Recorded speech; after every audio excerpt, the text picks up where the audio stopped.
Robert De Niro has a name associated with the Hollywood ceiling. Of late, however, he's traversed paths that are rather less compared to the claimed glory he's exclusively enjoyed in taking with his movies over the last decades. It hasn't simply taken a toll on his acting, but also led him to many professional missteps and personal blunders. Once the giant on the big screen, now De Niro has instituted his attack against walls that have hit him hard. While De Niro is the proverbial golden child of Hollywood, his extensive performances uncut from Taxi Driver into his distinct voiceovers in Raging Bull poured intensity into mature as per audience evaluations, not by critics but by directors who want him to be cast in a film. As they say, the higher you go, the harder you fall. And fall you must. I mean, I used to see these things. I didn't understand how he and Rosie O'Donnell used to get it. Didn't really care. Yeah. I see what a hateful, mean-spirited, awful thing he is. He was vicious to her. He's vicious. And why will he not do that in this country? He's already done it. Yeah. Why would he not? When I say I want to punch him in the face, it's because what he said to a person, a bystander or somebody in one of his rallies, he wants to punch him in the face. You don't talk that way to people. What kind of person does that? Trouble started when De Niro tried to mix business with pleasure by airing his political views, which began transforming into a personal opinion. Hollywood has always enjoyed hosting mouthy stars, but the line seems to be drawn, even for such an industry. Warner Brothers was among the first to halt production.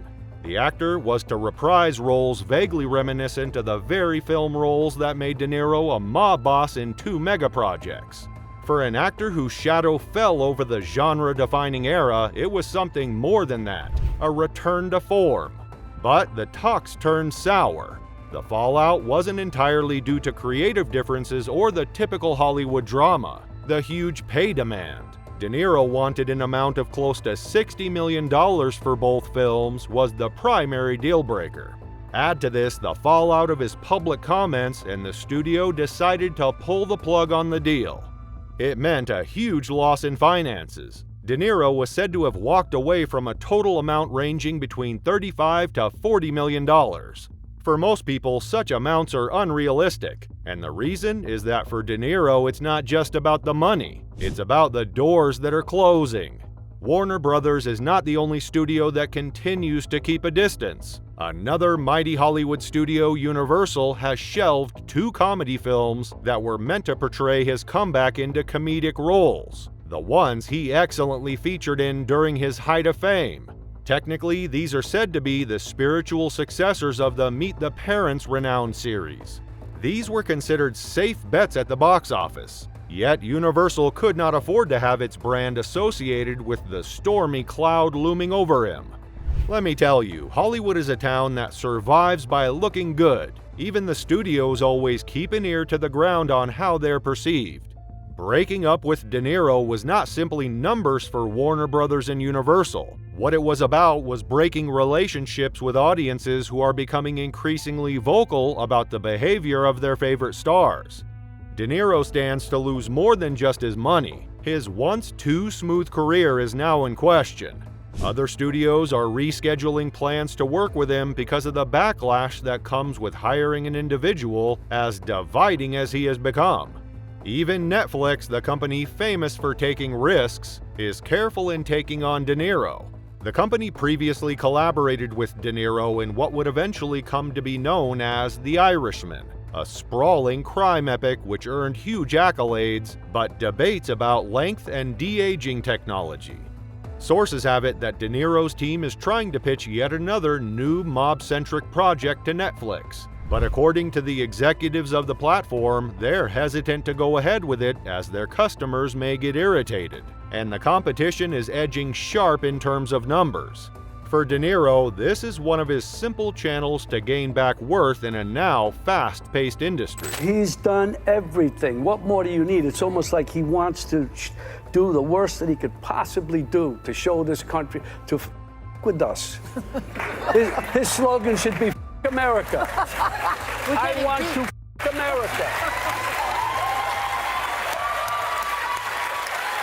De Niro's troubles wouldn't stop with money or lost chances.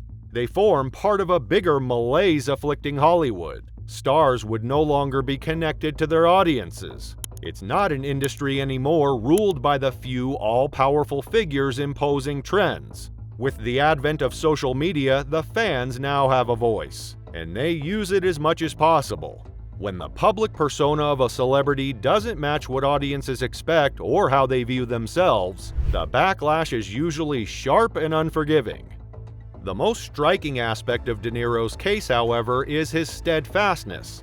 The fact that he's always pledged to his cause, either in terms of deals or public declarations, has probably just made matters worse. People in the know are describing his latest dealings with the studio bigwigs as tense and unproductive, with accusations and heated words flowing like fire in its wake. In one instance, De Niro was said to have had some tense exchanges with his Warner Brothers counterpart over his firing for mob boss projects.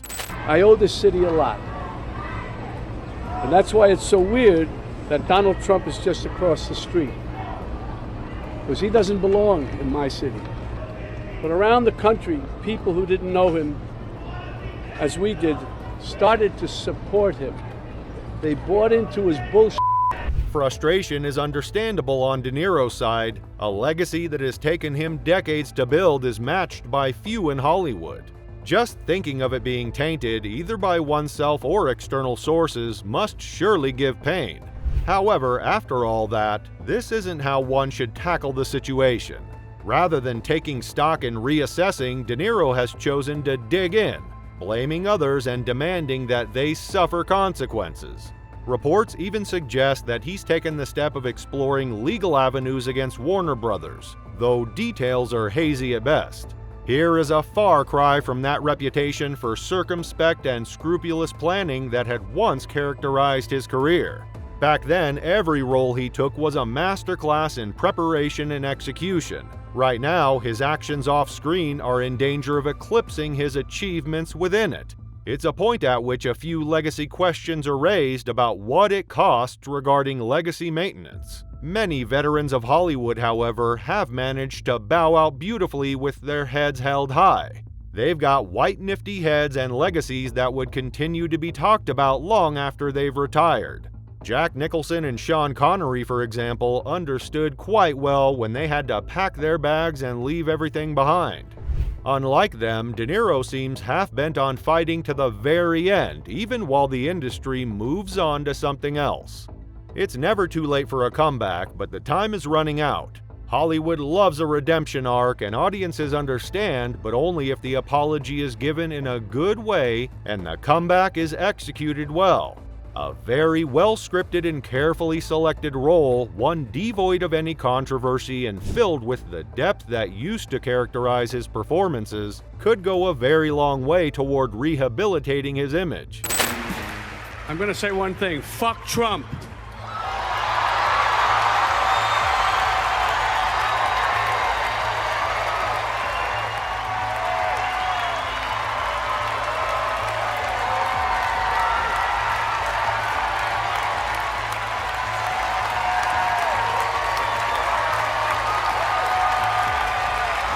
It's no longer down with Trump, it's fuck Trump.